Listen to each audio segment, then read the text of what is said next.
sejam bem-vindos ao canal Ica Triluna. Eu sou a Eliran Creuri e hoje eu estou com o Damien. Oi, pessoal. Estou com a Eleanora. Olá, gente. Tainá. Olá. E Ju. Oi, galera. Então a gente está aqui com o baile todo hoje. E hoje a gente vai falar do capítulo 10, que se chama O que são as bruxas ou O que são bruxas, dependendo da edição que você tem. E aí a gente separou alguns tópicos aqui, porque o capítulo é muito longo, então tem muita coisa legal pra gente comentar.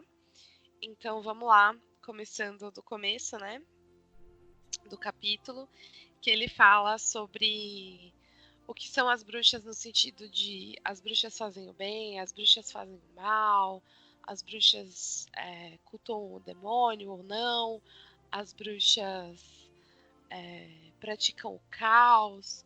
Então ele começa falando disso. Antes da gente começar, só para contexto, né, a gente está participando desse clube do livro, e o livro é A Bruxaria Hoje, do Gerald Gardner, e nesse capítulo ele começa já falando sobre o que as bruxas são e o que acreditam ou não, o que fazem ou não. O que vocês acharam? Eu achei um capítulo que ele gastou todo o sarcasmo dele, né? Que ele não tinha usado no resto do livro, ele colocou tudo aqui. Mas acabou facilitando a leitura do capítulo, porque né, ficou uma coisa assim mais fluida um pouco. Mas ele fala sobre bastante assuntos misturados, né? Esse primeiro momento, desse primeiro tópico que a gente vai comentar a respeito de as bruxas fazerem ou não o mal, é uma coisa que fica... Ele quer mostrar que as bruxas fazem o bem, mas ao mesmo tempo fica confuso, porque ele também fala que o bem é relativo. Aí ele cita uma frase de Hudges que é assim: até onde as boas ações feitas para o mal são permissíveis é uma questão para os teólogos. E depois, em seguida, ele cita que até uma questão assim, de cura com má intenção. Uma bruxa que usa uma técnica primitiva, acho que até pré-histórica, ele coloca alguma coisa do gênero, para curar uma criança doente. Ela pode estar fazendo o bem com má intenção, ou algo do gênero. Isso ficou confuso para mim. Desde quando uma cura de uma criança, como o caso que ele colocou, é considerada como mal. Ah, sim. Desculpa, antes de você comentar, eu queria só citar uma coisa rapidinho. Se eu não estou enganada, não tenho certeza, mas se eu não estou enganada, eu acho que é a primeira vez que ele usa a palavra Wicca no livro, não é? É verdade. Ele fala, o que são elas, então, falando das bruxas, né? São pessoas que chamam a si mesmas Wicca, e ele escreveu Wicca com um C só, e tem toda aquela discussão, né? Da Wicca com C, Wicca com 2 Cs e tal. E aí ele coloca que a Wicca seria pessoas sábias, mas existem outros autores que colocam a etimologia da palavra Wicca vindo de outras palavras, né? Não de pessoas sábias. É que a palavra Wicca, ela se morfou para 2 Cs quando ela virou para se referir à religião, né? Então, a princípio, no inglês antigo, segundo Gardner, Wicca é wise no inglês antigo, que é sábio. Sábio, né? Tá. E aí, os Wicca, mas aí acabou que a língua se morfou de alguma forma, e aí Wicca ganhou um C, e aí Wicca ganhou o nome da religião e não só... as pessoas. Os e praticantes. Exato. E aí os gardnerianos, na verdade, vão dizer que o Wicca é com um C só para sempre. Por causa disso. E a Wicca tradicional é com um C só e pronto, acabou. Só que a língua é viva, né? Então a maioria das pessoas do universo tratam Wicca com 2 Cs. Então não é uma questão de briga, quem tá certo, quem tá errado. É uma questão de língua viva, etimologia e tipo, novas práticas de se falar a mesma língua. Não é uma questão de certo e errado. É uma questão de que você não usa mais o inglês arcaico, por mais que ele seja a origem da coisa. Então, assim...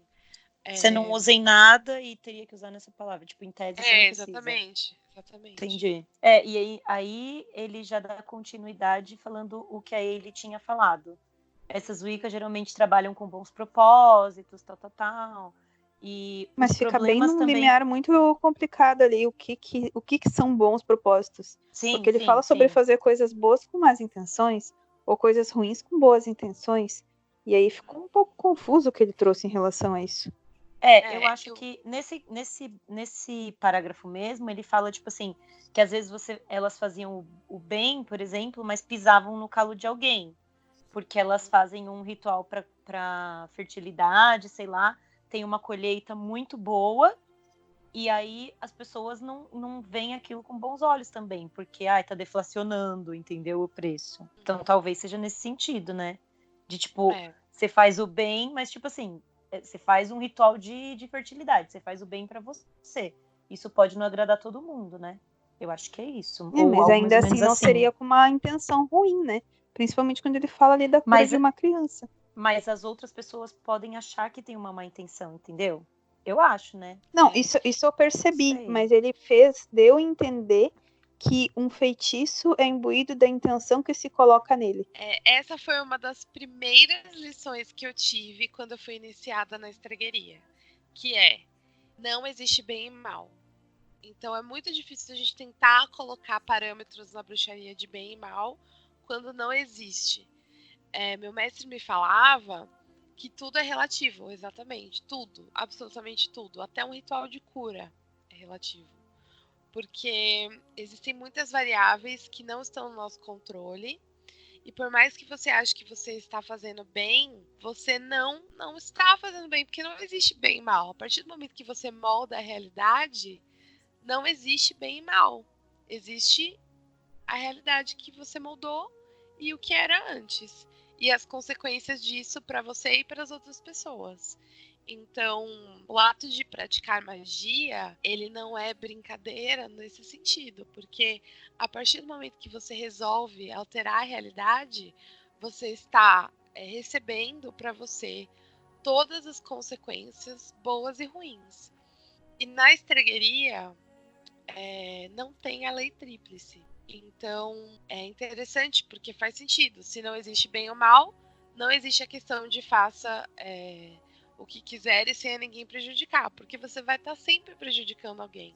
Viver é pisar em alguém, de alguma forma ou de outra. Infelizmente, eles acreditam dessa forma, assim. Então, assim, qualquer escolha. Vamos supor, ele me deu um exemplo que eu não esqueço até hoje. Vamos supor que você quer muito um emprego, e aí você faz um feitiço para conseguir esse emprego, e você consegue esse emprego. Perfeito. Só que aí você descobre, vamos supor, né? Era um exemplo totalmente hipotético. Você descobre que as pessoas que vão saindo, assim, né? Você tá lá na sala de espera, esperando para receber a resposta, ou esperando para ser admitida, sei lá. E aí você vê uma pessoa saindo da sala da conversa que recebeu um não, que ela não recebeu, não conseguiu a vaga e ela sai chorando. E aí alguém pergunta, e não foi você que perguntou, sei lá, alguém pergunta, tipo, o que aconteceu, tal. Aí ela fala, não, eu não consegui. E hoje eu fui despejada e eu tava contando com esse emprego e eu não tenho onde morar e eu não sei o que fazer. E aí a pessoa sai e aí você fica, como? Feliz ou triste? E aí. Cara, muito interessante. É muito legal, né? Isso é um conceito.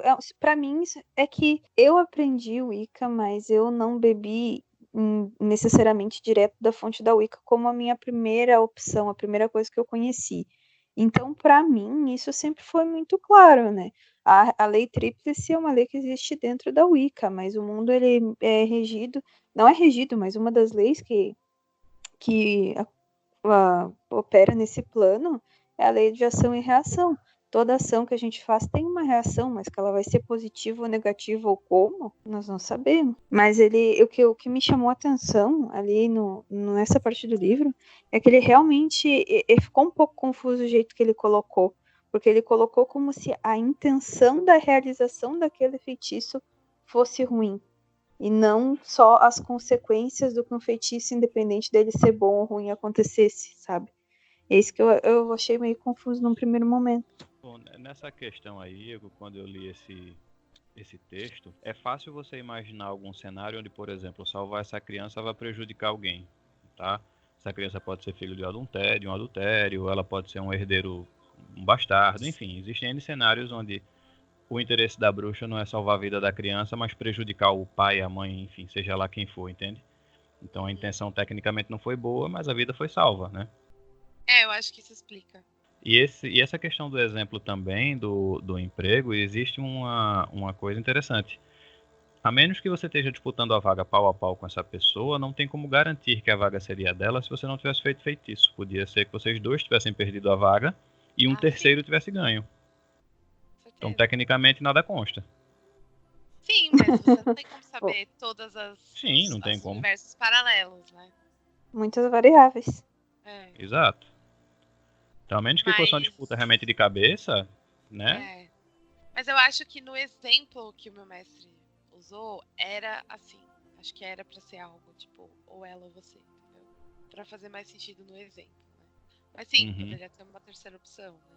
Mas a moral da história é que não existe bem e mal. Isso é muito relativo. Então, outro exemplo que ele usou pra me explicar era tipo assim: você mataria alguém?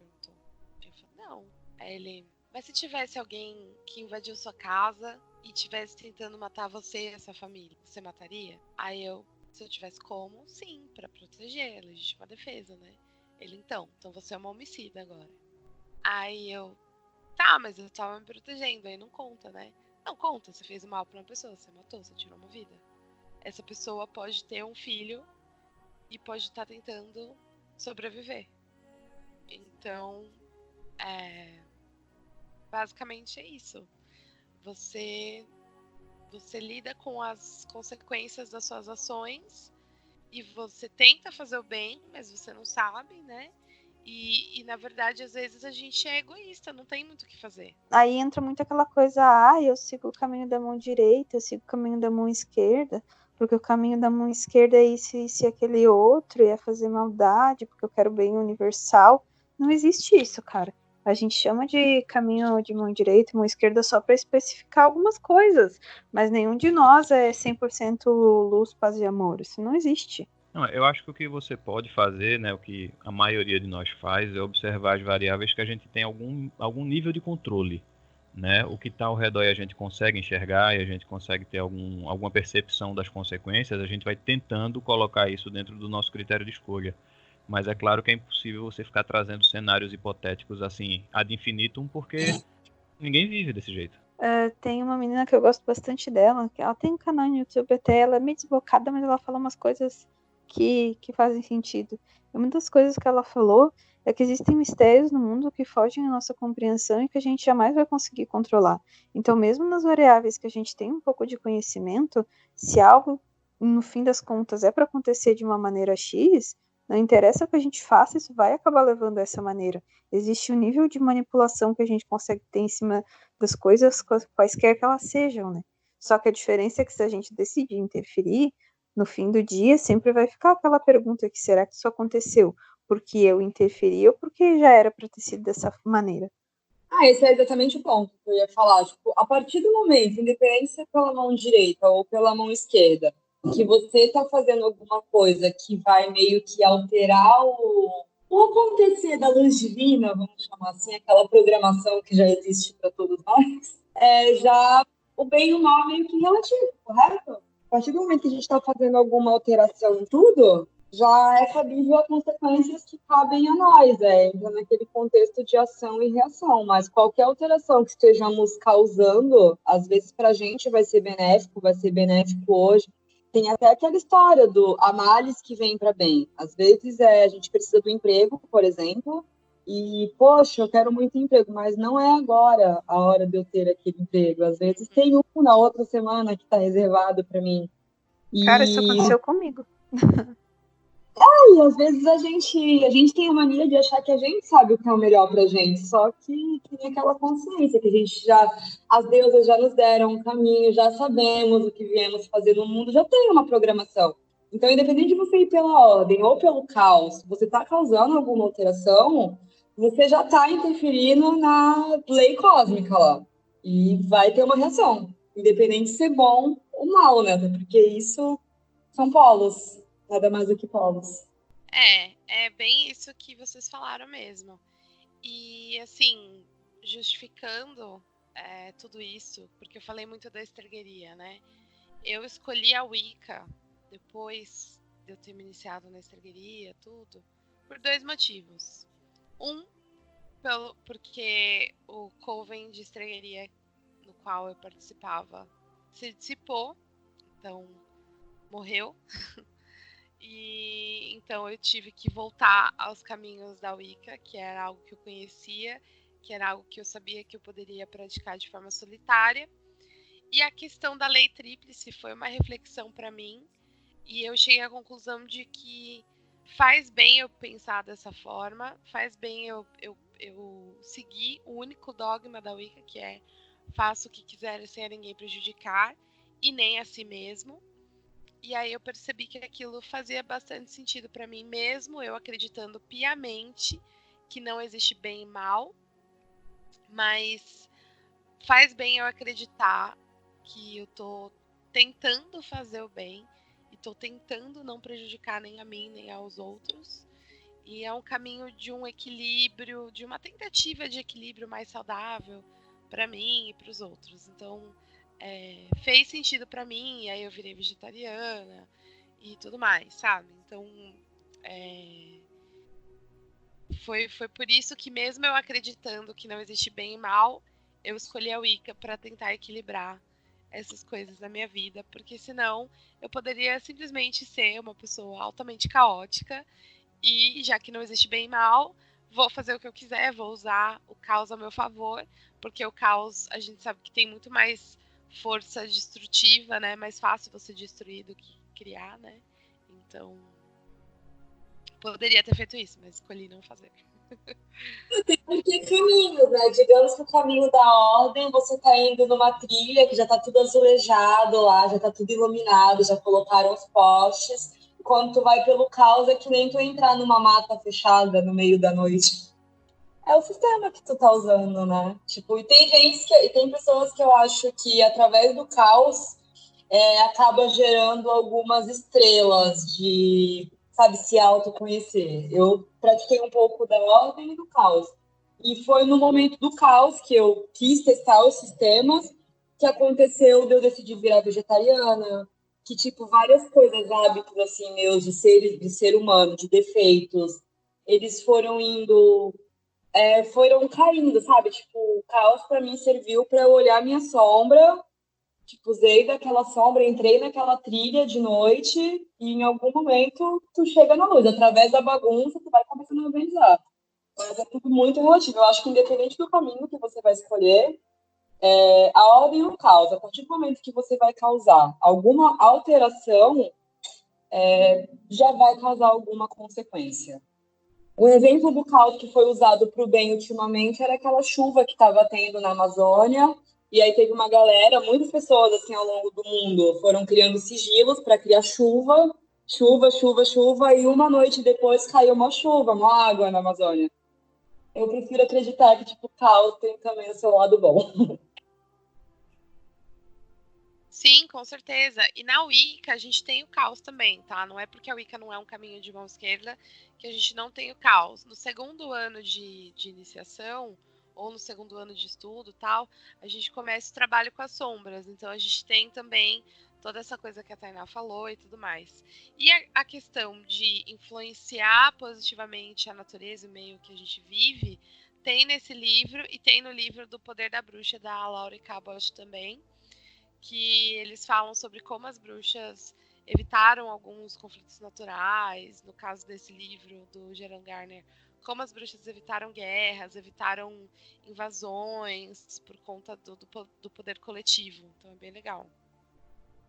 Ele fala sobre a influência, círculos criados para influenciar a mente de Hitler, para não desembarcar em certos locais. E não só Hitler, mas algumas outras figuras aí da história, não tão positivamente populares. Sim, com certeza. E para se defender, elas tentaram de tudo se unir, né? Mas aí veio a Inquisição e acabou dissipando a união, porque você descobre uma, em teoria você descobre as outras, né? E aí nesse livro ele fala muito das torturas, é bem pesada essa parte, bem triste, bem pesada mesmo. Foi muito triste de ver. Inclusive, tem uma parte que ele fala que todos esses maus tratos poderiam esquecer, mas as bruxas não esqueceram, né? Tipo, elas não vão esquecer tudo que foi feito. E, cara, realmente, não dá pra meio que passar uma borracha diante de tantos anos, né, do que rolou e tanta tortura, tipo, a galera achava 9 maneiras milhões, assim. cara. 9 milhões de pessoas vai tomar banho. Não, que morreram de formas cruéis, né? Tipo, não foi só uma morte tranquila, foi uma morte que eu vou fazer qualquer coisa pra esticar de você viver e eu poder te torturar mais um pouco. E, cara, não dá pra esquecer o que a Inquisição fez. Eu acho que esse capítulo me deixou muito triste, mas me deu uma outra percepção também sobre as religiões cristãs que eu tenho hoje, tipo, questões de intolerância que a gente passa. Eu acho que depois desse capítulo, pra mim, eu já meio que olho com os olhos de, tipo, quem és tu pra falar do meu caldeirão, saca? Calma. Mas as pessoas falam como se esse tipo de intolerância fosse uma coisa do passado em relação às bruxas. E não é. E não é só intolerância de ir lá e botar fogo no terreiro. É intolerância de uma vez eu ter entrado num bazar qualquer, um bazar aí de panela, essas bobagens, com a minha mãe, e eu não vi que o meu pentagrama estava aparecendo na blusa, e uma pessoa começar a cantar um hino e dizer que ia jogar sal em mim, um funcionário da loja. Porque a guria tava falando Desculpa. assim, ai, tu odeia bruxa? Ele é Deus que me perdoe, tá amarrado em nome de Jesus. Ele, mas se uma bruxa vier aqui na loja, a gente tem que atender os clientes. Ai, mas Deus o livre, porque eu jogo sal, porque não sei o quê. Só que eu, na minha inocência, não tinha percebido que ele tava falando aquilo pra mim, sabe? Aí minha mãe me pegou pelo braço e me tirou da loja. Vamos sair daqui que eu não boto mais o pé nessa espelunca. E saiu batendo os pés assim. Aí eu, mãe, o que foi? E ela, tu não viu o que aquele idiota tava falando? Ela nem quis dizer as outras coisas que o cara tava falando, sabe? Mas isso que eu falei pra vocês foi o que eu peguei, assim.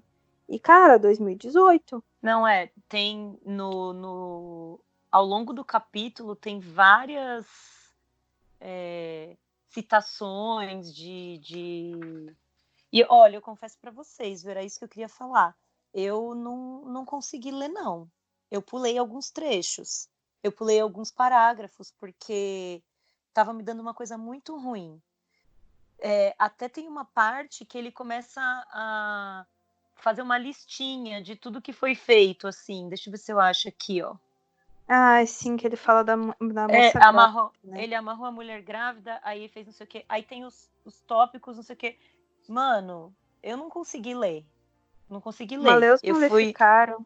Eu fui É um pulando e quando ele foi descrevendo, ele tem um parágrafo inteiro só com o que ela foi falando. Tipo, vocês estão quebrando meu braço, não sei o quê. Pra mim não deu. Eu pulei todas essas Maleus partes. Maleficarum é um livro nojento. Nojento. Eu tentei ler uma vez e assim, ó, eu não consegui. Porque ele dá detalhes de como tu tem que massacrar uma bruxa. É um absurdo. Porque mulheres são podres e impuras e nojentas. E, olha, fala cada coisa naquele livro que é pior que o que um cristão vê como um inferno, parece paraíso na beira do que é dito naquele livro. É horrível. E o que a Tainá falou, né? Ele coloca aqui que a pessoa comum esquece convenientemente que isso foi feito, se é que ela o percebe. Mas as bruxas não esqueceram que esse tratamento ou um similar foi dado aos seus ancestrais. E os dias de perseguição não terminaram, ao menos em muitos lugares, de forma que as bruxas se mantêm na marginalidade. Cara, até hoje, você não pode entrar numa loja com um pentagrama no pescoço. É isso. Tu não pode conversar com um colega de trabalho abertamente sobre religião. Todo mundo cristão fala, vamos na igreja, porque eu vou fazer a ceia, e tu não pode falar nada, porque as pessoas ficam com o pé atrás. Aceita Jesus. Quem nunca foi repreendido, né? Quem nunca recebeu uma ameaça de sal grosso? Quem nunca, que nem eu, no meu caso, sempre que eu montava o altar, quando eu morava com a minha mãe, ela destruía o meu altar assim, tipo, eu estou destruindo o diabo. Nem eu recebo correntes de cristãos diariamente, mas eu não posso exibir, pelo menos, ai de mim se falar de Bafomé, por exemplo, que não é da Wicca, mas um exemplo, assim, bem, tipo, pagão. Cara, e a intolerância é que, assim, eu fui percebendo, depois desse capítulo, que a gente passa diariamente capítulos de intolerância, que a gente diariamente tem que ficar se contendo. Por quê? Exatamente por medo de uma inquisição que a gente possa viver. Claro, a gente não vai ser torturado, mas a gente vai ser excluído socialmente, a gente pode ser excluído profissionalmente. Sabe que final de ano é aquela chuva de mensagem evangélica, né? E no Natal, nos grupos da empresa, foi a chuva de mensagem evangélica. Aí eu tirei coragem, assim, de dentro do meu coração e postei assim, e para aqueles colegas que não são cristãos e têm as suas comemorações dessas épocas, também muito, muito amor e um grande abraço. E teve umas 3 colegas minhas que tomaram coragem para ir lá agradecer e coisas, sabe? Que eu sei que elas são algumas de religião de matriz africana, outras de outros tipos de culto. Mas sabe quando tu vê que as pessoas ficaram felizes por ter sido meio que na cara e na coragem, assim, mas um pouquinho representado. Então, e era mais ou menos isso que eu ia falar antes do Damien, rapidinho. Que eu tenho uma amiga que ela falou assim pra mim um dia. Você fala pra pessoa assim, que você tá indo num ritual, né? Ai, a gente vai fazer um ritual de bruxa. Fala, meu Deus, eles devem ficar pensando o quê? Que a gente vai matar gato, que a gente vai fazer poção com olho de morcego. Se eles soubessem que a gente vai dançar, cantar e comer, é engraçado, né? Eu só quero dançar pelada de noite, gente. Nada demais, né? Encher o bucho e dançar peladinho. Então, pessoal, sobre isso, a gente tem um problema nas mãos, na verdade, né? Porque a forma de resolver a intolerância nesse caso e o caminho que a gente tem é justamente não cometer alguns erros que foram cometidos no passado. O primeiro deles é a gente não ficar nas sombras. Então esse é o primeiro. E assim, não adianta. O pioneiro ele vai apanhar, o pioneiro ele vai levar pancada, mas alguém tem que começar. O segundo caminho é exatamente um caminho que, na verdade, ele já vem sendo tomado. Já existe essa migração que é do terreno cultural. No momento que culturalmente isso for começando a ser aceito, começando a ser normatizado, e aí nesse caso, infelizmente, a garotada atrapalha muito, porque é adolescentezinho revoltado e fica com texto besta. Não adianta, a gente precisa abrir canal de diálogo. A gente vai ter que dialogar com a igreja, a gente vai ter que dialogar com as outras matrizes, com o culto de matriz africana. A gente vai ter que dialogar com todo mundo se a gente quiser que isso não se repita. Tá? Não adianta, vamos ter que passar por cima de algumas diferenças. Caso contrário, a gente vai cometer exatamente os mesmos erros e certo, a gente não vai ser torturado, mas a gente vai continuar no ostracismo e continuar tendo que se contentar com esse papel de sombra. Isso é uma coisa que é um pouquinho... Opa, desculpa. Eu tenho uma opinião um pouco arredia em relação a isso, vocês sabem. Eu sou um pouco mais tradicional nesses termos. Eu concordo com o Damien, mas eu sinto que algumas coisas devem ficar na sombra por questões de respeito às irmãs que morreram, sabe? Eu penso muito nisso. Elas lutaram tanto para manter as coisas em segredo, pra gente escancarar de uma forma não respeitosa. Então aí, claro, existem 2 lados da moeda. Eu acho que o que o Dami falou é muito pertinente. A gente precisa entender que no nosso lugar de fala, nos lugares onde a gente sabe para quem que a gente está falando, a gente vai ser respeitado e vai existir um respeito da nossa cultura, como, por exemplo, a caminhada, né, do orgulho pagão. É um lugar onde vale a pena a gente gastar a nossa energia. Agora, eu não acho que vale a pena a gente comprar briga num lugar onde a gente sabe que a gente é minoria. E a internet ajuda nisso, porque a internet a gente consegue se unir, tanto que a gente está conseguindo se unir, né, no Wicca Triluna, e é mais um ponto de foco legal para e modéstia à parte, é uma ótima referência hoje em dia em termos de boas práticas e em termos de sensatez na religião, né?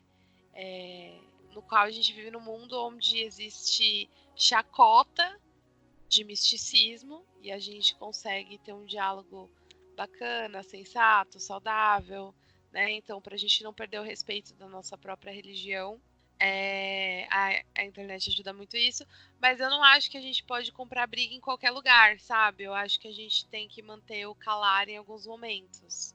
E a gente precisa saber qual momento é qual. Eu acho. Então, quando eu falei sair das sombras e não falei em revelar segredos, eu falei a gente ocupar espaços sem medo. Tá? E quanto à questão de comprar briga, infelizmente é aquela história. Isso é real. Todo espaço cedido é um espaço tomado. Então, quanto mais a gente cede espaços com medo do conflito, menos espaço nós vamos ter. E aí cabe aquilo também. É lógico que eu sei que nem todo mundo vai estar disposto a comprar essa briga, nem todo mundo vai estar disposto a estar nessa mesma sintonia. Mas alguns terão que fazer. É óbvio que eu sei que não vai ser 100% do pessoal, mas alguém vai ter que fazer, cedo ou tarde. Até porque, senão, existe uma séria possibilidade de episódios de intolerância se tornarem recorrentes. Isso já acontece, né? Olha, o pessoal da Umbanda, Candomblé, Quimbanda, é que eles sofrem o pênalti, porque eles têm os templos e os lugares de adoração deles, e eles sofrem o pênalti. Todo dia é terreiro quebrado, é imagem despedaçada. Gente, não é pouca coisa. Não é pouca coisa que acontece com esse pessoal. Né? Não, mas é claro que acontece. Evangélicos atacam o terreiro de Umbanda e interrompem o ritual. Evangélicos queimam terreiro e despedaçam imagens. Mas essa é a grande questão. Não são só evangélicos, são neopentecostais. A gente precisa dar nome aos bois para poder entender quem é o inimigo e quem pode ser um possível aliado. Não é que a gente vai ser amiguinho, nem andar de mão dada, mas que vai ter o mínimo de coerência e entender que, assim, tu no teu cantinho, eu no meu, e beleza, entendeu? Eu não vou entrar na tua igreja, tu não vai entrar no meu templo, e tá tudo certo. A gente já deu um grande passo que, apesar de isso ser uma bela de uma fachada, digamos assim, o Estado é laico, né? Isso já é um passo gigantesco. Agora mudar a mentalidade das pessoas... Né? Na teoria, porque tem uma Cristo lá em cima do coisa da justiça, né? Na prática, o Estado é tudo menos laico, assim, tipo, de vivências reais, gente, que a gente vive, assim, do fundo do coração de vocês. Vocês vivenciam o Estado laico? Porque, assim, faz anos que eu não vivencio isso. O Estado de o Estado não sobrepõe a cultura sobrepõe o Estado. Mas eu concordo com o que o Dami falou, que, assim, a gente tem que ocupar lugares. Não é questão de eu vou revelar os meus rituais, tipo, a gente tem que respeitar o calar. Mas eu vou usar até a questão do feminismo. Vou dar um comparativo. Que, cara, que as mulheres e assim as bruxas continuem ocupando espaços, que continuem usando os seus pentagramas. Se vai deixar desconfortável alguém, paciência. Que, tipo, eu continue estando confortável com o meu pretinho básico. E eu acho que eu, Tainá, particularmente, eu cheguei num nível que eu tenho intolerância à intolerância. Eu sou uma pessoa que não costumo comentar sobre essas coisas, porque a minha opinião não agrada a gregos nem troianos e eu levo pedrada dos dois lados. Mas ao mesmo tempo que eu acho que a gente precisa mudar as coisas, eu acho que fazendo embates, a gente não vai ser ouvido, sabe? Porque se uma pessoa já tá com uma ideia na cabeça e a gente vem discordar dessa ideia, fechou-se a possibilidade da pessoa escutar o que a gente diz, porque ela já tá pensando naquilo como vai responder. Então, assim como Gardner fala no início lá do livro sobre uma deusa que acaba conquistando o coração dos homens enquanto homens e mulheres com seus ritos, eu acho que essa é, aos poucos, a melhor maneira da gente ir conquistando as pessoas, sabe? Aos poucos, mostrando as coisas boas que temos a oferecer e não embatendo com aquilo que essas pessoas já acreditam. Porque entrando em embates, a gente pode até brigar por um lugar, só que vamos viver em guerra e, na verdade, nunca vamos ser ouvidos com o coração. Gente, eu acho assim, concordo com o que vocês estão falando e a gente tem muita sorte de ter pessoas, falem o que quiser, mas assim, Claudinei Prieto, Tânia Gore, até Ed Van Feel, a gente tem pessoas que vão à televisão e expõem a bruxaria de uma forma tranquila. E isso é bacana, né? Isso é muito legal, é muito bacana a gente ter representantes assim, independente se a gente gosta dos livros deles ou não, se a gente concorda com a mistureba ou não. A gente tem que agradecer essas pessoas, porque, como o Damian falou, elas tomaram o tapa aqui no Brasil. Primeiro que todo mundo. Então, parabéns ao trabalho dessas pessoas. E o segundo ponto que eu queria dizer é que, assim, o Estado não é laico, a escola não é laica, então é muito complicado a gente trabalhar num ambiente assim. Porém, a gente precisa, sim, ganhar nosso espaço, aproveitar nosso espaço. E eu acho que alguns espaços interessantes, por exemplo, é no trabalho, como a Eli falou. Porque no trabalho é um ambiente claro onde você não necessariamente precisa fazer amigos, mas você precisa ter a sua personalidade e se expor, e se impor, não se expor, se impor como ser humano, mais do que nunca hoje em dia, para se diferenciar. Então, eu acho que o trabalho é um lugar interessante, não estou falando que é o lugar ideal para se expor, mas é um lugar interessante para se impor a sua personalidade. E a terceira coisa que eu queria falar é que o sucesso será a sua prova. Então, aquilo que a Ele falou é bem interessante. Você, ao invés de falar e ser militante ativo da bruxaria onde você for, eu acho interessante você vestir a sua fantasia de bruxa se você se sentir confortável, sim, mas não necessariamente ficar falando sobre isso, mas se alguém te perguntar, você responde e a pessoa vai ver que você é uma pessoa de sucesso, é uma pessoa feliz, é uma pessoa realizada, é uma pessoa que tem tudo que quer e o que não tem consegue e tá num caminho interessante e é dona de si. Então eu acho que isso é muito interessante e as coisas que vão acontecendo na sua vida falam mais do que um monte de palavra, um monte de militância e um monte de... Enfim, eu acho que é por aí, assim. Eu tenho a sorte de estar num emprego onde eu posso falar sobre a minha religião, as pessoas se interessam pela Wicca, assim, minimamente, né? Quando eu comecei dizendo que eu era mística, que eu era esotérica, e aí as pessoas vão se interessando por você, e aí vão te perguntar, né? E aí eu falo, eu sou wiccaniana, e aí eu falo, eu sou bruxa, e algumas pessoas falam, ah, que legal, mas como que funciona?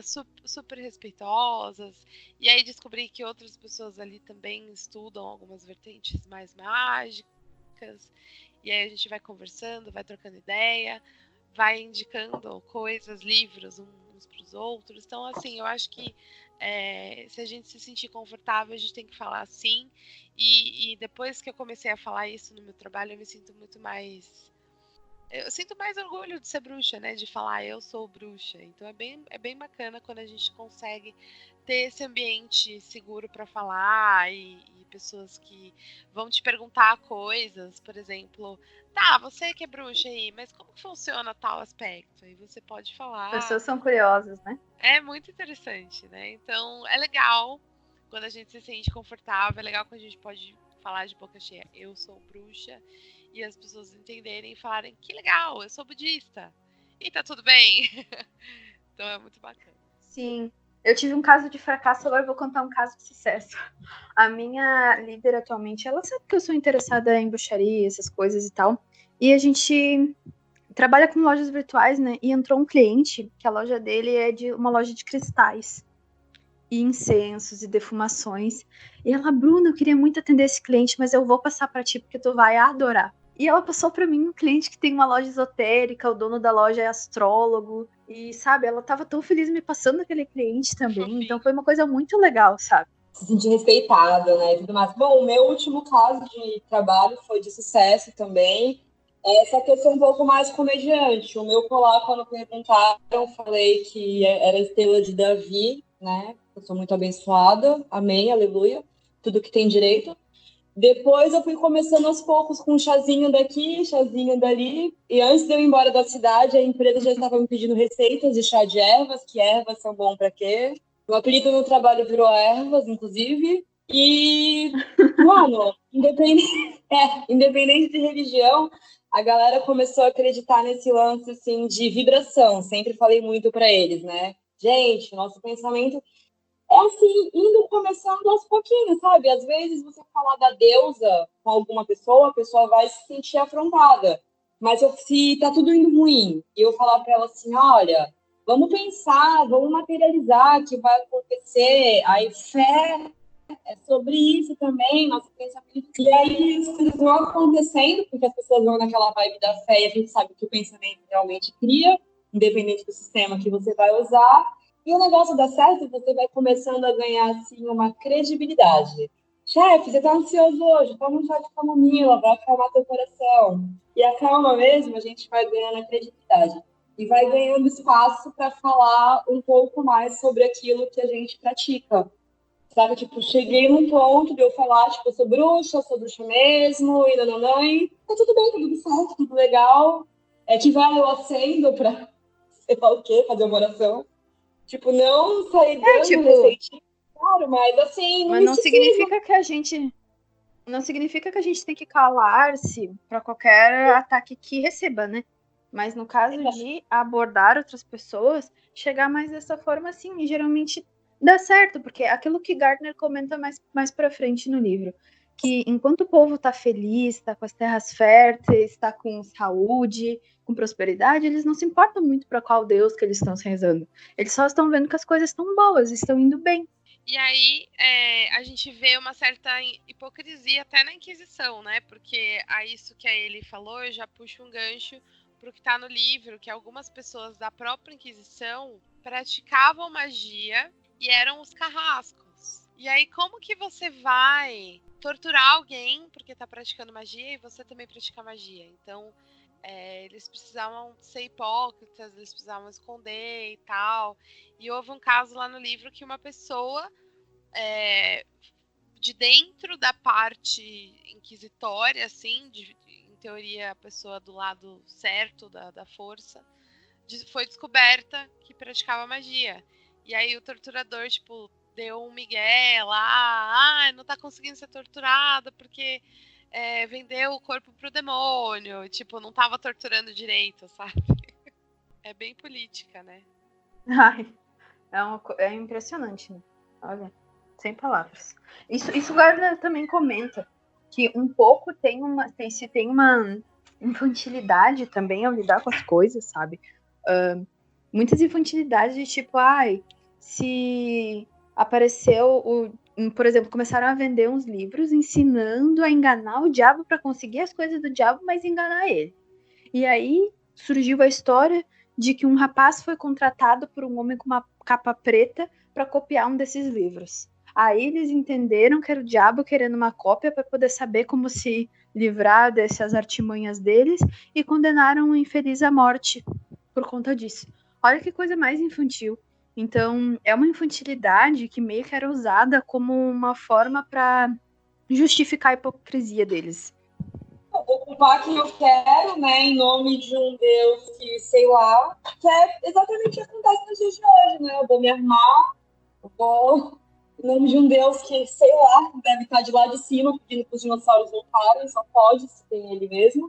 E, cara, é isso, né? Eu vou usar Deus como desculpa para fazer todo tipo de maldade que eu quiser. É exatamente o que eles fizeram. Só que a maldade era direcionada a grupos sociais também, como vocês mesmos falaram, sabe? Tipo assim, gente que lá de dentro também praticava, só que como tu é meu coleguinha, eu vou fingir fechar os olhos. Agora o camponês eu posso queimar e torturar. E era exatamente isso que eu ia falar também, Tainá, porque também é o que acontece hoje, não é? A gente não tem queimar, não tem torturar, mas todo o resto dessa hipocrisia, ela continua até hoje.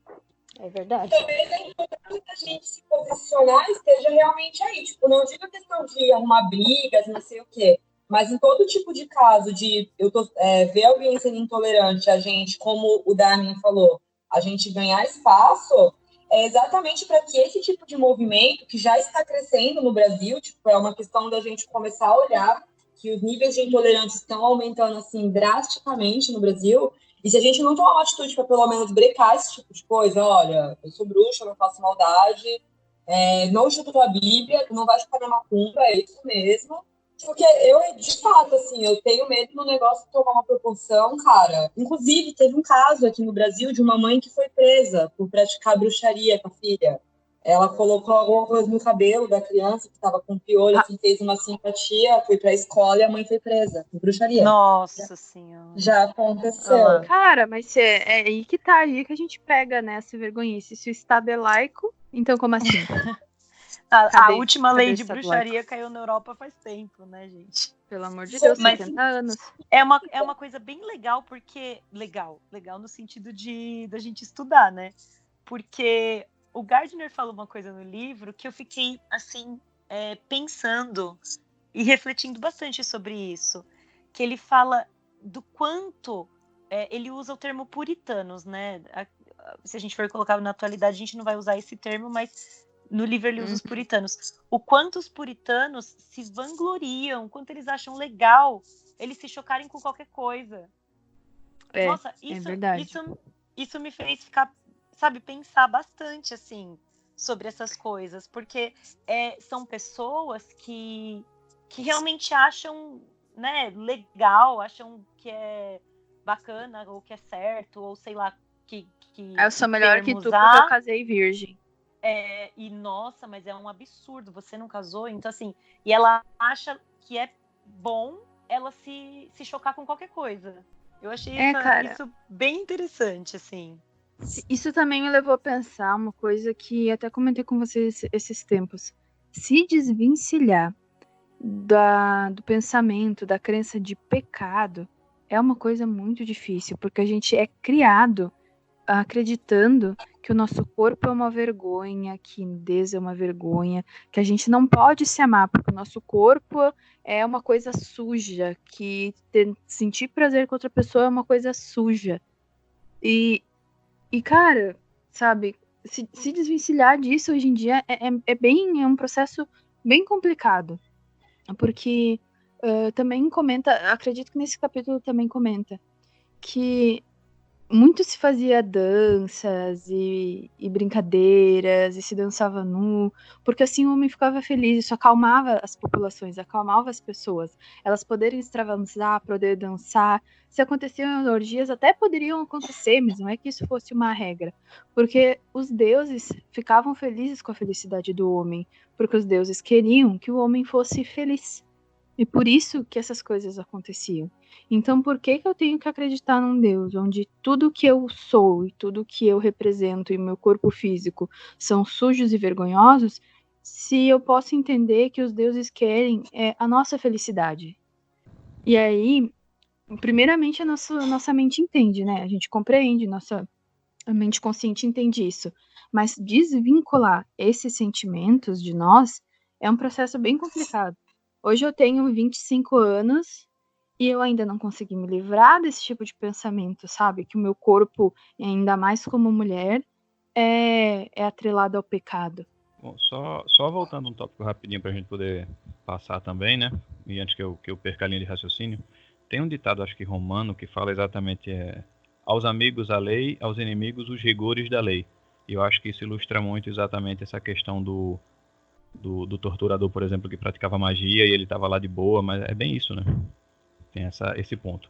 O segundo ponto é que a gente superestima o Estado, porque a Constituição pode dizer que o Estado é laico, pode ser laico e tudo mais, aquela coisa toda, mas a bem da verdade, tudo é uma construção muito, muito falsa, porque o que vale é o entendimento de 11 homens do Supremo, e em última instância é o que vale. A Constituição vale muito pouco. Então ela pode ser laica, pode ser perfeita, ela pode ser tão linda de a gente ter vontade de dar um cheiro. Mas não vai adiantar de nada, porque se 11 homens decidirem que não é não, e acabou. Verdade. Não gostou, chicote no lombo e, enfim, é isso. Cala a boca, não reclama, paga imposto. Exatamente. Os tempos de Roma pra cá não mudou muita coisa, pelo visto, né? 2000 anos que não fizeram a mínima diferença. Só não tem a cruz, mas a gente arruma outra maneira de se torturar. É isso, né? E pegando o gancho que vocês falaram aí, que os deuses, acho que foi a ele que falou que os deuses querem que a gente seja feliz, e a questão da libertinagem, que o puritano não consegue ver a gente feliz do jeito que a gente é, da forma que a gente é, e aceitar, né? Quando a gente fala que a nossa religiosidade é dançar pelado e beber pra caralho e dançar, ninguém entende isso como religiosidade, né? Então, e alguns pagãos ainda estão entendendo, estão nesse processo, né? Mas é isso. Ele fala nesse capítulo muito sobre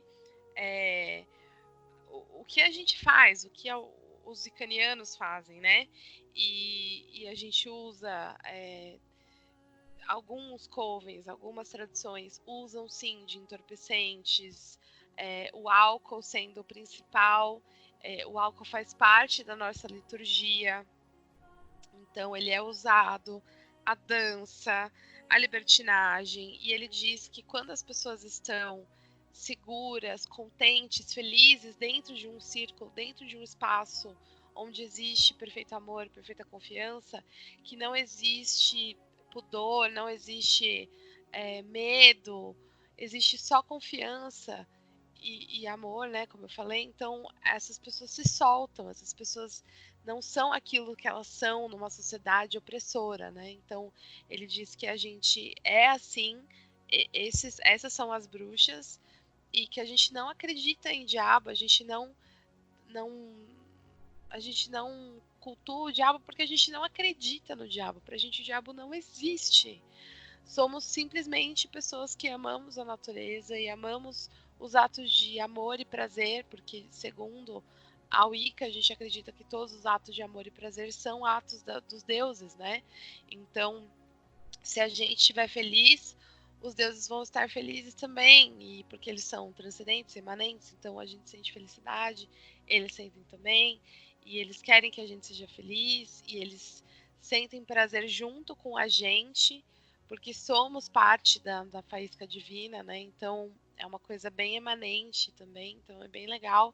E aí ele fala um pouquinho da questão da estrutura do Coven também, quando a gente fala de como que a gente está feliz dentro de um grupo, né? Ele acaba falando muito sobre grupo, estruturando o que é um grupo, então, já que eu tô falando aqui. Aile, Yes.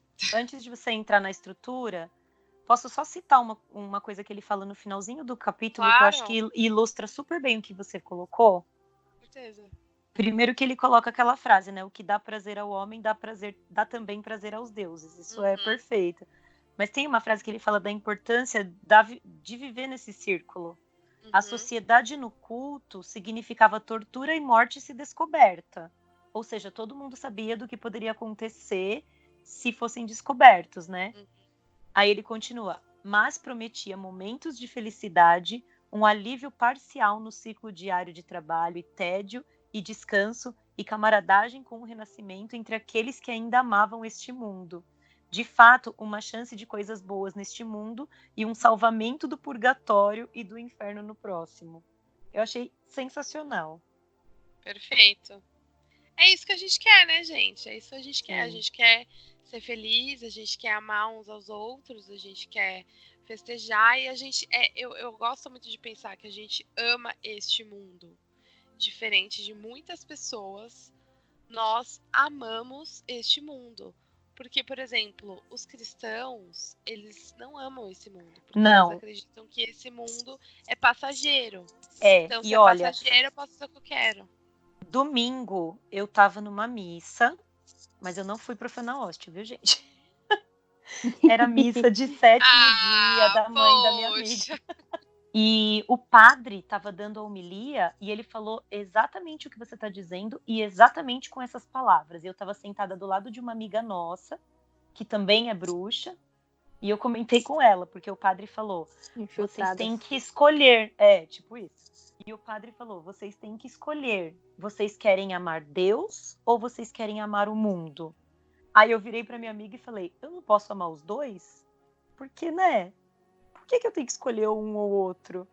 E aí a gente começou a dar risada no meio da homilia do padre.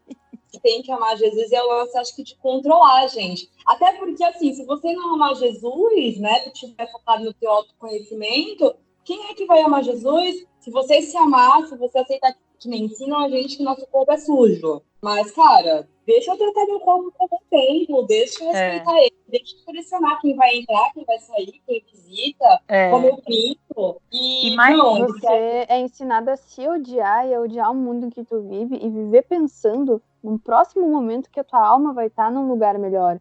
Então não tem uma vida que possa parecer tão boa se tu tá num mundo de provações, num mundo sujo, com um corpo sujo, causando que só tem sentimentos, que só tem pecado, causando o sentimento sujo de desejo nos homens, porque é isso que as mulheres fazem. Mas é toda a necessidade de ter a gente no rebanho para manipular a gente, né, gente? Porque se a gente está focado no nosso autoconhecimento, quem é que vai amar o Jesus Cristo? Quem é que vai amar o presidente? Quem é que vai amar o Krishna? Seja lá quem for. E eu fiquei pensando exatamente nisso, né? Por que uma coisa tem que excluir a outra? Por que no catolicismo eu não posso amar Deus e amar o mundo onde eu vivo ao mesmo tempo? Isso para mim não entra na minha cabeça. Ju, porque segundo eles, o mundo jaz do maligno. Como pode, né? Porque o mundo, na teoria deles, na liturgia deles, o mundo não foi feito para o ser humano. O Deus lá criou o ser humano e criou o paraíso. E aí o ser humano foi lá e cagou no paraíso. Deu as costas pro paraíso. Então aí o mundo virou o que é hoje porque Deus amaldiçoou o mundo. Então, pra mim, realmente, gente, a Wicca nunca fez tanto sentido. Nossa, assim, é perfeito. Ela sempre faz muito sentido, mas toda vez que eu paro pra pensar, ela faz um pouco mais. Porque como que eu vou viver num mundo onde o próprio Deus, que em teoria eu acreditaria, amaldiçoou o meu mundo? Né? Então, não. Só não. Não, claro que não, gente. É só você olhar pro mundo. Papi não vai te amar. Vou te expulsar de casa se tu comer autoconhecimento. Tu tem que depender de mim pra sempre. E parece que é isso que eles querem entregar. Mas é sim, perfeito. Desafio pra tu ver. Olha o que aconteceu com o Lúcifer, né? Desafio pra tu ver onde ele tá agora. E a questão de Lúcifer também, gente. Se o bem e o mal é relativo, Lúcifer não seria tipo uma outra faceta desse Deus cristão aí? Mas vai falar isso pra eles. Não, é que para eles tudo que se afasta de Deus, se Deus é a luz e o amor, tudo que se afasta de Deus é a treva e o pecado. Então qualquer coisa que se afaste da graça de Deus é considerado o pecado e a escuridão. Por isso que quando Lúcifer caiu, o que aconteceu não foi que Deus deixou de amar ele, é que ele começou a não querer mais o amor de Deus e a graça de Deus nele machucava ele. Então, como um ato de piedade, Deus retirou sua graça do anjo. E aí ele caiu. Mas eu não acredito em Lúcifer. Eu também não, mas é o que diz lá na Bíblia, que eu tava olhando umas aulas de catequese para entender qual era o babado. Entendi. Eu acredito numa oposição, assim. Abaixo a repressão. Tá? Eu acredito numa oposição. Eu acredito num ser que foi lá, e independente da timeline, tá? Porque essa questão de tempo é muito relativa também. Eu não acredito que, tipo, há 7 bilhões de anos atrás, uma força opositora foi lá e disse, não, Deus. Então eu acho que, eu não sei qual a timeline exata para isso, mas eu acredito numa força opositora que, em teoria e na prática também pode ser chamado portador da luz. E essa força opositora, para mim, é o sol, é luz, é sabedoria infinita, e a gente cultua essa força opositora, porque se a gente for parar pra pensar, cultuar um deus pagão, cultuar o deus cornífero, o deus solar, é a oposição ao status quo atual. Então, em outras palavras, se a gente considerar Lúcifer como opositor, a gente cultua Lúcifer. Se a gente considerar que Lúcifer é o portador da luz e é o sol, é o deus solar, então é meio que tudo a mesma coisa, sabe? Eu me sinto... Polêmica. Lúcifer é a luz da manhã, a luz do conhecimento. Na verdade, é isso que ele simboliza, né? Até na Cabala, tipo, se você for estudar a árvore da vida, depois da árvore da morte, tu passa por ela e depois de passar pelas duas árvores que você atinge a sua evolução. É que o cristão acha que a tua evolução vai estar só em Deus. Mas eles não percebem que para você evoluir, se você quiser pegar, independente do sistema que você vai usar, você vai precisar passar pela luz, mas tu também tem que descer no fundo da sua raiz, você tem que ver a sua lua negra, como é na Wicca, para só assim você ter uma amplitude. É só para assim você vai ser completo, mas eles não entendem que Lúcifer nada mais é que a outra faceta, né? A oposição. E você precisa passar por ela para chegar aonde você quer chegar. Só por uma questão de conceito mesmo, mas quando eles se referem ao mundo, não entendam isso como um mundo real. Tá? Na verdade, se a gente for tentar traduzir isso, eles consideram o mundo a natureza humana. O mundo é tudo aquilo que foi produzido pelo homem. Tá? Então não é tão literal assim, não é uma coisa... Não é o que nos cerca, mas é o que foi criado por nós. Não entendi. Desculpe minha Não, ignorância. Eu não fiz acho que o Damen catequese. tá falando, acho que o Damen tá falando que não é a mãe natureza, não é o planeta. É Exato. a criação humana. Porém, eu também acho que eles não amam o planeta. Por uma questão de, eu vou pro céu mesmo, então que se dane isso aqui. Eu concordo 100%, mas é só questão realmente da semântica da coisa. Do que eles entendem, sabe? Só pra... Alguém quer falar mais alguma coisa sobre essa questão? Acho que foi tudo dito, né? Creio que sim. Não. Quero falar da libertinagem. Falar da Não, parte então. boa. No caso agora, a gente falaria da estrutura do Coven, né, que eles falam nesse capítulo, bem legal. E aí dos números místicos, algumas questões em relação a misticismo e numerologia.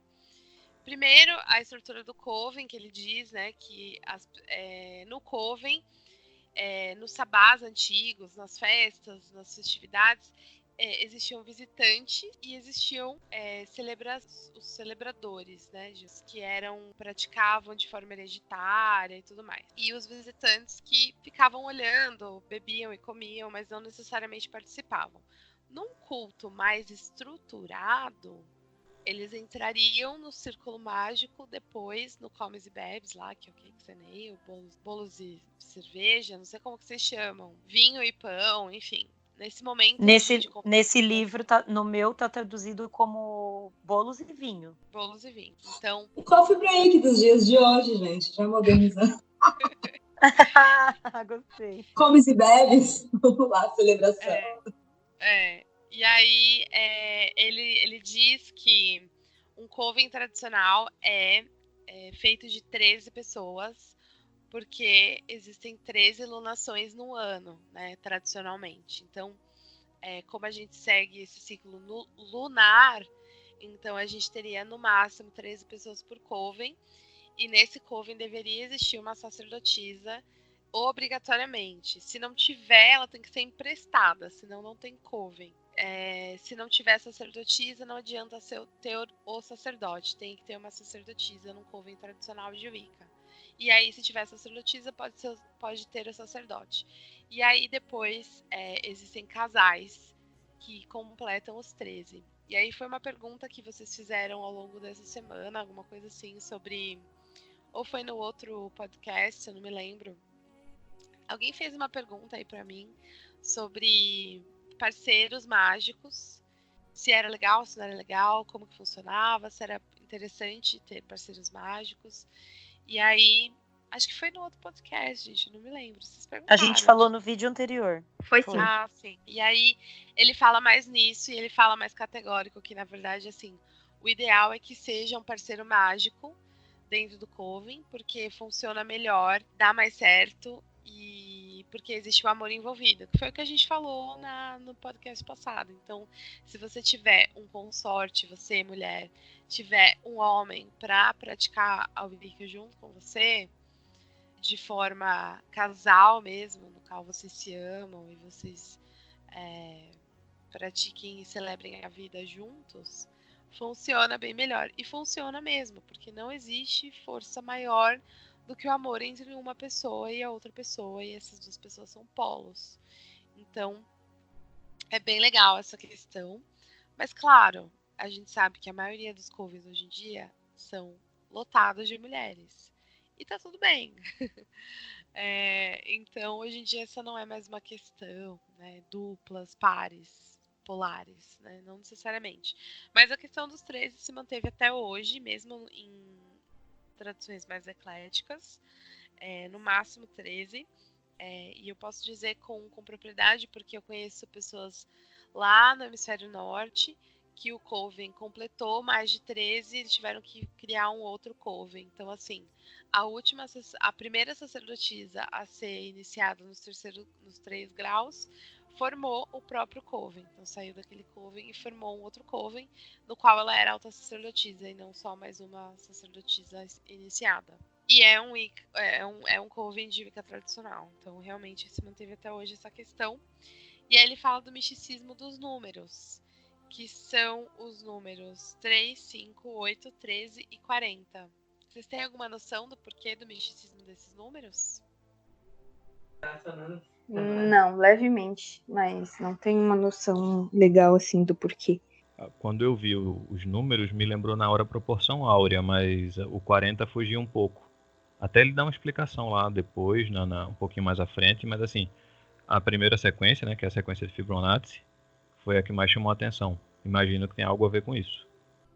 Olha, Damen, eu acho que não. Mas posso estar errada. A questão do 3 é óbvio, né? A questão do 3 vezes 3, né? Do poder do 3, né? Da tríplice, né? De você ter a força do 3. Porque tudo que você vai volta 3 vezes para você, enfim. E as 3 fases da deusa, as 3 fases do deus. Então, acredito que o 3 seja isso. O 5, eu chutaria que é a questão dos 5 elementos, porque a gente tem os 5 elementos, certo? Então, a gente tem água, fogo, terra, ar e o espírito. Então, acredito que seja por isso. O 8, eu acredito que seja a questão do infinito. Isso é só um chute. A explicação que ele dá do 8 é que soma as 3 ferramentas, mais as 5. E no caso do 8 também tem uma coisa que é bem tradicional, que são os 8 caminhos para o centro, que é uma questão de... Era isso que eu tinha para perguntar. Uhum. Porque... Vocês sabem quais são os 8 caminhos para o centro? Não. Mas Não. eu sei que Então tem texto sobre isso, né? Que eu já vi, mas eu não me aprofundei no texto, assim. Sim. Mas a minha dúvida é assim, ó. Ele começa falando assim: há 3 ferramentas de trabalhos que são essenciais e nada pode ser feito sem elas. Algo para cortar ou apunhalar, algo com que bater e algo para amarrar. Uhum. Ok. Pelo menos eu acho que eu sei do que ele tá falando aqui. E depois ele fala, há 5 outras, cada uma das quais com seu uso especial e apenas necessário quando o tipo particular de trabalho é realizado. A minha dúvida é, essas 5 outras ferramentas, elas são conhecidas ou a gente só conhece se a gente se iniciar num coven tradicional? Sim, elas são conhecidas porque hoje os mistérios estão mais abertos. Então, assim, isso, 5 mais o 3, soma os 8 caminhos para o centro. É isso que eu ia falar. Certo. Então, essas 5 ferramentas, essas 3 ferramentas, elas são necessárias para uma prática de Wicca tradicional. Então, os 8 caminhos para o centro Primeiro eu vou falar dos 3 que ele falou antes, né? Então, os 3 são a corda, que é algo para amarrar. Isso. Que é usada para contenção de sangue, para ajudar a entrar em transe, para ajudar a diminuir os batimentos cardíacos, para realmente ter um transe eficaz e físico. Então, as cordas, o açoite. Que é o algo com que bater. Isso, que é uma prática de Wicca tradicional para também entrar em transe, mas ele dá para o postulante, para a pessoa que está praticando, a sensação de que ela não está sob controle da vida dela, não está sob controle das práticas mágicas, não está sob controle da força devastadora que é a magia. Então, o açoite está sempre para lembrar que para quebrar o orgulho mesmo do estudante, do praticante e tudo mais. E o outro é o atame ou o boline. Para cortar e apunhalar. Isso, então, certo. Mais tradicionalmente o atame, né? Que é o punhal clássico de bruxa, né? Hoje a gente diz que ele não precisa ter corte, mas antigamente ele tinha corte sim, né? Então, é isso. E aí os outros 5... E aí faltam as 5. Isso, os outros 5 são a meditação e a concentração. Estou falando os 8 caminhos para o meio, tá? Depois eu falo os 8 instrumentos que também dá na mesma. Então, os 8 caminhos para o meio, que soma os 5 ali, né? Meditação e concentração, cânticos, invocações, aqueles chants, né? Aquelas repetições, drogas entorpecentes, a dança como ferramenta para elevação de energia. Falei os 5, né? Não, falta a proteção astral, o transe, né? Então, essa questão de você realmente estar dentro do círculo mágico, você realmente estar em transe. O rito, o grande rito, também faz parte dos 8 caminhos para o centro. E acho que eu falei todos, certo? Então é o grande rito, a dança, os cânticos, os entorpecentes, a meditação e aí os 3 que a gente tinha falado antes. Certo? Certo. Agora, os 8 instrumentos, que também dá 8, mas também dá 13 e também dá 9. Porque assim, como que funciona? Na Wicca tradicional, existem aqueles instrumentos que são primordiais, que são essenciais, que são o atame, o cálice e a corda. Aí tem gente que fala que o cálice não é o tradicional. O tradicional é o atame, a corda e o açoite. Então, esses 3 são considerados tradicionais. Aí depois entrou os 8, ou 9, ou 13, porque as coisas foram escalando. Porque antigamente o cálice ele não entrava como parte dos instrumentos dos 8 caminhos para o centro e dos instrumentos mágicos, porque o grande rito era feito em loco, era feito com pessoas. Então o cálice ele não tinha a simbologia que tem hoje. Certo. E aí os 8 instrumentos são então a espada, o atame, o boline, a varinha, o pentáculo, o incenso, o incensário, as cordas, o açoite, o cálice, o caldeirão, a vassoura, o sino e o colar. Então, se você tirar dessa equação o colar, o sino e a varinha, ou se você tirar o boline, dá os 8, por exemplo. Eu não sou muito boa de conta, tá, gente? Mas eu não sei se eu tô me confundindo mais ou não. Mas assim, desses todos que eu falei, existem uns que não são tão essenciais. Então, gera 8 números. Ou gera 9 números, dependendo se você quiser colocar mais, ou gera 13. Então, cada coven fazia de uma forma, mas não passava de 13 instrumentos, é isso que eu quero dizer. Certo. Eram 13, e é isso aí. Então, a gente falou do número 3, do número 5, do número 8, do número 13, que também são as 13 luas, os 13 integrantes do coven, contando com a sacerdotisa, e o 40, que é um número super místico em várias religiões, mas eu não entendo a sacracidade dele na Wicca. Pois é, o número 40 eu já vi associado em algumas coisas, se não me engano, para Kabbalah e até acho que para os cristãos também, mas na Wicca, olha, não me remete a nada, assim. Posso estar errada, mas não me remete a nada. Também não consigo lembrar na tradição cristã a importância do 40, não. Pelo menos não lembro nos meus estudos. Olha, na tradição cristã tem muita coisa com 40, muita coisa mesmo. Então tem, por exemplo, parece que eles peregrinaram pelo deserto por 40 dias e 40 noites. Então essa é uma. Se não me engano, Jesus andou pelo deserto por 40 dias ou 4 dias, alguma coisa assim. 40 dias na arca. Tem um monte de coisa com 40, gente, na Bíblia. Um monte de coisa. Mas é que são referências, assim. É diferente, por exemplo, do 7, do 1, que existe uma ligação direta, entendeu? Existe uma explicação. Ele fala o número e ele dá uma associação a esse número de alguma forma. O 40, assim, tem essas referências, mas eles não parecem dar tanta importância ao número em si. Parece ser uma informação mais solta, mais aleatória. Eu não sei, Dami. Uma vez eu vi um estudo de um teólogo falando realmente do 40, assim. O teólogo fez um compilado dos 40 que aparece na Bíblia e ele fez um estudo provando que o 40 era um número cabalístico. Sei lá. No livro, o Gardner, a única coisa que ele fala é que seriam 3 covens mais uma líder. 3 grupos e uma líder fazem 40. Não sei. Eu acho que é um pouquinho forçado ele, né? Porque é 3 vezes 13 mais 1. É um pouco... 13 vezes 3, tentando demais, né? Mas Sei talvez seria o significado de um grove, né? Quando tem um grupo muito grande, aí já viraria um grove, não um coven, né? Mas enfim. É uma questão semântica também, a gente não vai discutir. Pode ser. E aí ele fala também que além desses elementos místicos e tal, as pessoas que eram iniciadas ou praticavam usavam uma cinta-liga mística, uma cinta-liga que tinha uma simbologia e tal, era verde, formato de Adorei essa serpente. parte.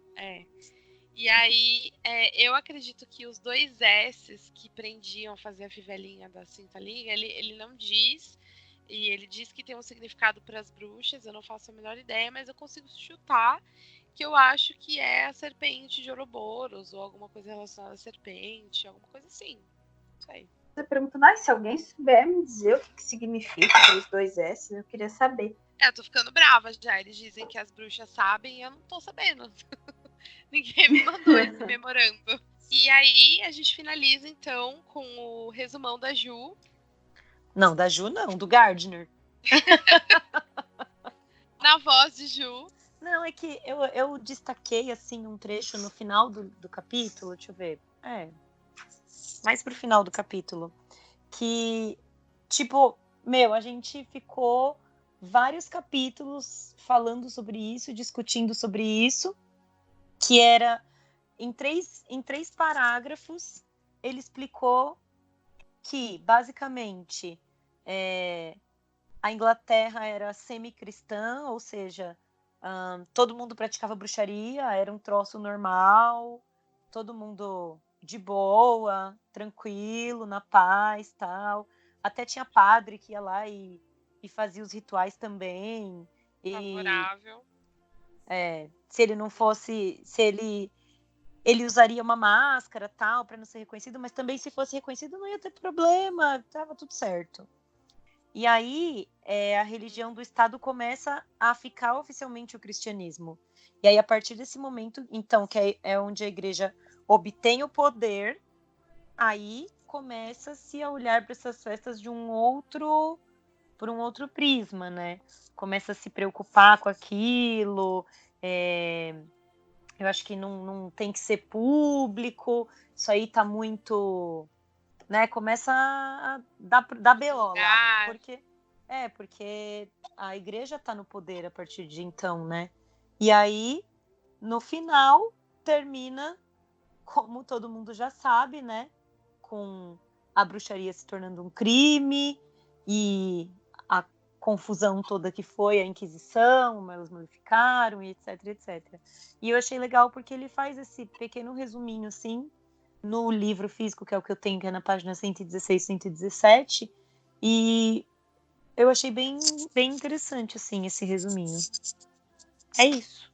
Perfeito. A criminalização da bruxaria aconteceu, assim, aos poucos, né? É que nem a questão do nazismo que aconteceu, eu diria, a comparação que eu dou. O fascismo começou bem pequenininho ali, não custa nada, não é nada demais. Eu vou fechar meus olhos aqui, daqui a pouco tu tem que pedir desculpa por algo que você nem fez de errado, que foi o que aconteceu, a gente até discutiu ao longo do livro, né?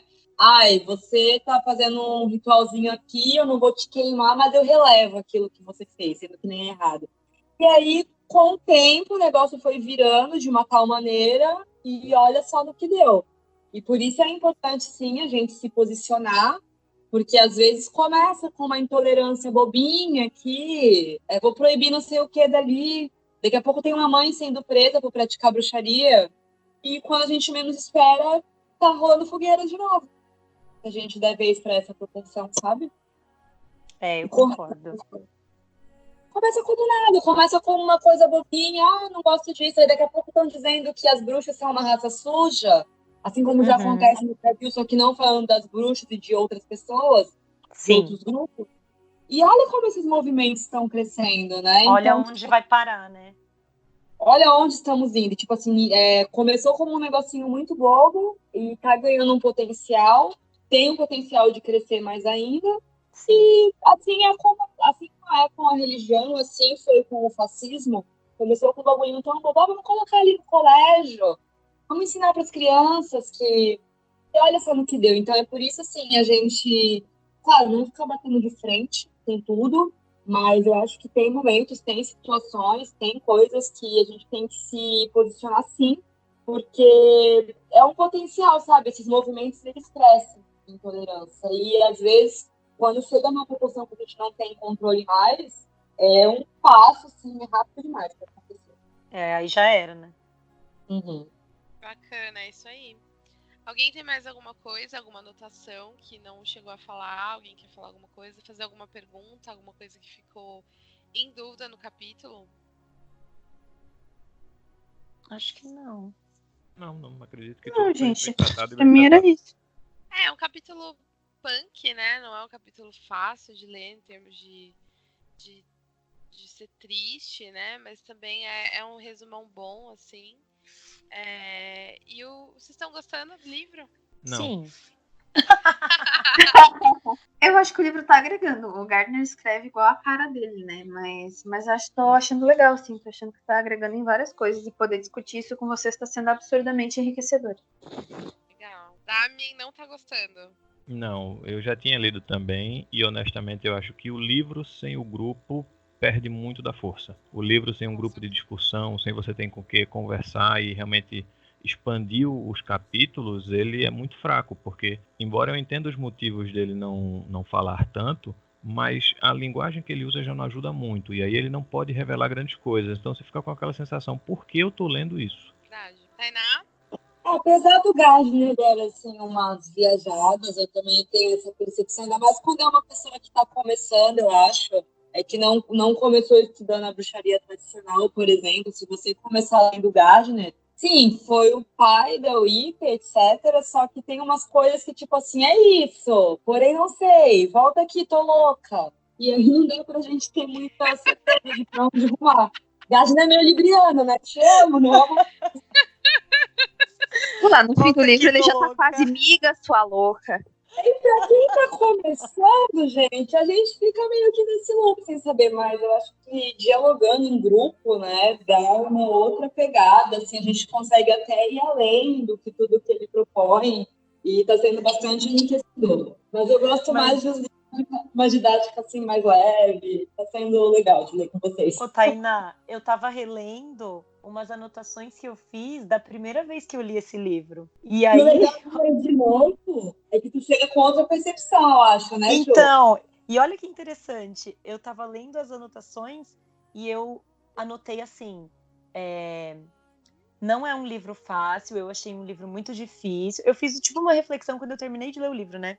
E aí eu escrevi que eu achei o livro difícil, que eu não sei se seria indicado para quem está logo começando a estudar bruxaria, porque ele tem algumas coisas bem complexas, e que eu precisava ler ele de novo e discutir mais sobre ele. Cara, foi tipo assim, eu olhei e falei, meu Deus, olha só onde eu estou, exatamente onde eu queria estar há uns anos atrás. Achei bem legal. Ah, com certeza, tipo, tu já é outra pessoa, com outras vivências. Com certeza. Ao contrário do que algumas pessoas vão dizer, a prática de clube de livro em grupo é sim muito enriquecedora. Então, essa questão da gente pegar, a gente ler o livro e discutir é muito mais válido do que uma prática solitária de leitura. Então, ao contrário de que algumas pessoas vão dizer, porque eu recebi críticas, gente. Eu recebi críticas. Tem gente que fala que grupo não funciona, que prefere fazer sozinho, que eu não sei explicar. Você acha que eu não recebo crítica? Eu recebo crítica o tempo todo. Então, assim, eu não sei explicar mesmo. Tem hora que eu me confundo, mas eu sei o que eu quero dizer. Então, às vezes o grupo ajuda, porque um ajuda o outro a argumentar, a explicar, a fazer valer o que quer dizer. E eu tenho ascendente em peixes, às vezes eu confundo, mas a minha cabeça tá fazendo sentido. Então é isso, eu acho que o grupo faz muito sentido, eu acho que a gente discutir, debater em grupo é muito legal, é muito enriquecedor, e eu sou muito grata de poder estar compartilhando o pouco que eu sei com vocês e poder estar compartilhando as minhas percepções da leitura do livro, porque eu acredito que cada um tem uma percepção diferente quando pega para ler. E aí saem ideias maravilhosas e a junção dessas ideias transforma esse clube do livro em algo muito bacana para quem está começando e para quem já tem muito conhecimento também. Então agradeço vocês e até o próximo capítulo. Quem quiser participar do Clube do Livro de 2020, né, o próximo livro, manda um e-mail para mim. O e-mail está aí na descrição. ailenacreure@gmail.com para quem está ouvindo do podcast, do Spotify. E Se tiverem alguma dúvida também relacionada ao Wicca, alguma coisa assim, mandem e-mail para mim. O grupo no WhatsApp não existe mais, mas a gente pode conversar e se conhecer melhor se vocês mandarem um e-mail com as suas dúvidas e tudo mais, tá bom? Espero que vocês tenham gostado e até o próximo capítulo. Blessed be. Eu tenho só uma observação para fazer para encerrar o capítulo. Gardner é geminiano, tá? Tá entendido por quê. Fez todo sentido. Só pode. Tchau, gente. Blessed be, galera. Blessed be. Blessed be. Blessed be.